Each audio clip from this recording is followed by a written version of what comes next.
बिस्मिल्लाहिर्रहमानिर्रहीम। आज की वीडियो हमारी PMA 153 से रिलेटेड है। बहुत सारे कैंडिडेट्स को इस बारे में इल्म नहीं होगा कि PMA 153 में कौन कौन सी चेंजेस हुई हैं। अगर किसी को इस बारे में नॉलेज भी हो तो उसको इसका मकसद पता नहीं होगा। मकसद से मुराद ये है कि ये चेंजेस क्यों की है, इसके पीछे लॉजिक क्या है, वजह क्या है, इससे आपके सेलेक्टर जो है उनको क्या फायदा होगा या फायदा है। सबसे पहली चेंज जो इस कोर्स में हुई है वो ये है कि आप जब रजिस्ट्रेशन करते हैं तो उस वक्त आपका एक पिक्चर जो है वो रजिस्ट्रेशन फॉर्म पे लगता है। इसके अलावा दूसरी बात यह है कि आपसे ये पूछा जाता है आप कभी क्रिमिनल एक्टिविटीज में इन्वॉल्व हुए या नहीं हुए। इसके अलावा ये पूछा जाता है कि आप पुलिस कस्टडी में कभी गए, इसका मतलब ये है कि आप कभी जेल गए या नहीं गए। इसके अलावा ये भी पूछा जाता है कि कभी हैकर ने आप पर अटैक किया थ्रू सॉफ्टवेयर। इसके अलावा आपसे आपकी हॉबीज पूछी जाती हैं। इसके पीछे एक बहुत बड़ी लॉजिक है, वो मैं आपको इस वीडियो में ही बताऊंगा। और एक और नया ऑप्शन जो रजिस्ट्रेशन फॉर्म में आया है वो ये है कि आपसे आपके सिबलिंग्स के बारे में इंफॉर्मेशन मांगी जाती है। सबसे पहली बात जो इस ऑप्शन में है वो ये है कि आपने अपने सिबलिंग्स को एक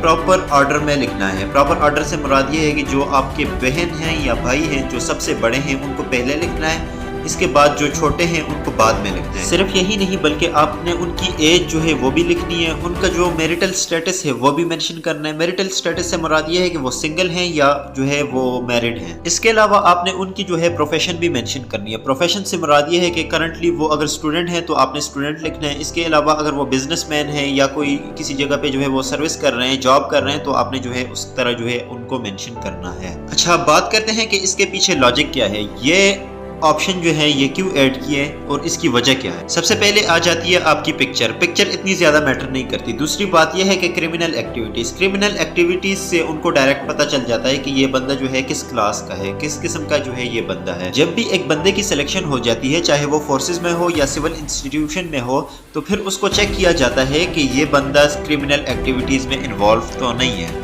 अगर कोई बंदा क्रिमिनल एक्टिविटीज में इन्वॉल्व हो तो इसका मतलब ये है कि अगर वो कल को किसी इदारे में चला गया तो वो मुल्क को बहुत ज्यादा नुकसान दे सकता है। तो इसलिए आपने कोशिश करनी है कि इस चीज से अपने आप को बचाना है। और दूसरी बात आ जाती है हैकिंग की। तो हैकिंग जो है वो भी सेम केस है। इसी तरह कोशिश करें कि हैकिंग से भी अपने आप को बचाना है। इस ऑप्शन में भी अच्छी तरह जो है सोच समझ कर इस ऑप्शन को फिल करना। अब सबसे इम्पोर्टेंट चीज आ जाती है हॉबीज की। इसमें बहुत सारे बच्चे जो होते हैं वो ख्याल नहीं करते, इसकी वजह से जो है वो बहुत सारे बच्चे रह जाते हैं। अब एक बच्चा है वो यहाँ पे लिखता है कि हॉबीज में मैं बुक रीडिंग करता हूँ, जबकि वो जब इनिशियल में जाता है, इंटरव्यू फॉर्म उसको दिया जाता है तो वो बुक रीडिंग फिर नहीं लिखता, फिर वो कोई और लिखता है। तो इसमें कंट्राडिक्शन आ जाती है, ठीक है। या तो फिर दूसरा केस ये होता है कि जो कैंडिडेट होता है वो इनिशियल फॉर्म में भी जो है वो बुक रीडिंग लिख लेता है, लेकिन उसको बुक रीडिंग का पता ही नहीं होता। जब सेलेक्टर उससे पूछता है कि आपने कितनी बुक्स पढ़ी है, तो वो बच्चा कहता है कि मैंने सर जो एकेडमिक बुक्स हैं वो मैं पढ़ता हूँ। एकेडमिक बुक्स से मुराद ये है कि आपकी जो कोर्स की बुक्स होती हैं वो आप पढ़ते हैं। तो इससे ये होता है कि सिलेक्टर आपको डायरेक्टली नॉट रिकमेंड कर देता है, कहता है कि ये बंदा झूठ बोलता है। सपोज आप जो है बुक रीडिंग लिख लेते हैं, तो फिर आपसे सिलेक्टर ये पूछेगा कि आपने जो है जेंटलमैन कितनी बुक्स पढ़ी हुई है। दूसरा क्वेश्चन वो ये करेगा कि जेंटलमैन आपने जो बुक्स पढ़ी हुई है उनमें से एक बुक का नाम लेगा और आपसे कहेगा कि जेंटलमैन इसका थीम बताओ, इसका जो है राइटर कौन है, इसका थीम जो है वो क्या है। और अगर आपको इस चीज के बारे में नॉलेज नहीं है तो आपका जो सिलेक्टर है वो यही कहेगा कि ये बंदा जो है वो झूठ बोलता है, और झूठ वाले पे इंटेग्रिटी का केस आ जाता है। तो इसका मतलब ये है कि जब भी आप इन ऑप्शन को फिल करें तो आपको निहायत एहतियात और आपको जो है निहायत सोचने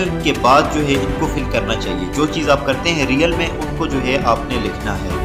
इसके बाद जो सिबलिंग्स वाला ऑप्शन आ जाता है, ये ऑप्शन जो होता है ये इनिशियल इंटरव्यू के फॉर्म में भी होता है। और अगर आपको अपने सिबलिंग्स के एज के बारे में, उनके प्रोफेशन के बारे में पता नहीं है तो इसका मतलब ये है कि यू आर इररिस्पांसिबल पर्सन। और रिस्पांसिबिलिटी जो है ये 14 लीडरशिप क्वालिटीज में से एक मस्ट क्वालिटी है, इसलिए आपको इसका ख्याल रखना चाहिए। अगर आप इनिशियल या ISSB की ऑनलाइन प्रिपरेशन करना चाहते हैं तो आप हमें ज्वाइन कर सकते हैं। हमारी क्लासेस जो है वो स्टार्ट है। स्क्रीन पर जो नंबर आपको शो हो रहा है आप इससे हमसे कॉन्टेक्ट कर सकते हैं, इसके जरिए से आप हमसे कांटेक्ट कर सकते हैं। थैंक यू जी, अल्लाह हाफिज़। मिलते हैं नेक्स्ट वीडियो में।